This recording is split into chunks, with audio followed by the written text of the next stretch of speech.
যে গতকালকে যে ছাত্ররা যে আন্দোলনের কর্মসূচি দিয়েছে এই সেই কর্মসূচিকে সফল করার জন্য বিএনপির যত অঙ্গ সহযোগী সংগঠন নেতৃবৃন্দ রয়েছে সবাইকে রাজপথে নেমে আসতে হবে এবং ছাত্রদের ব্যানারে থেকে ছাত্রদের আন্দোলনকে সফল করতে হবে।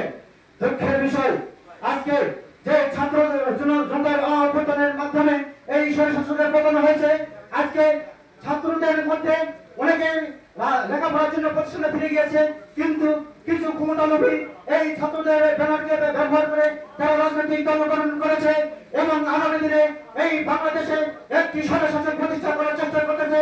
যেমন চেষ্টা করেছিল শেখ হাসিনা, যেমন বাংলাদেশের কোন নির্বাচনের প্রয়োজন নেই, ঠিক তেমনি তারাও একটি পায়তারা করতেছে। প্রিয় বন্ধুগণ, আমি ছাত্র ভাইদের উদ্দেশ্যে বলতে চাই এবং বৈষম্য বিরোধী ছাত্র আন্দোলনের নেতৃবৃন্দের উদ্দেশ্যে বলতে চাই, আপনাদেরকে ছোট করতেছি না।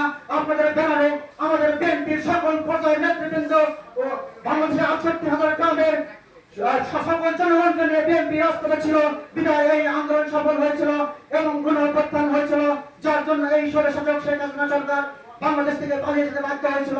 জয়পুরহাটে জুলাই আগস্টের যে আন্দোলন হয়েছিল সেই মামলায় ১৫৭ জন জেলে ছিল, তার মধ্যে ২ নম্বর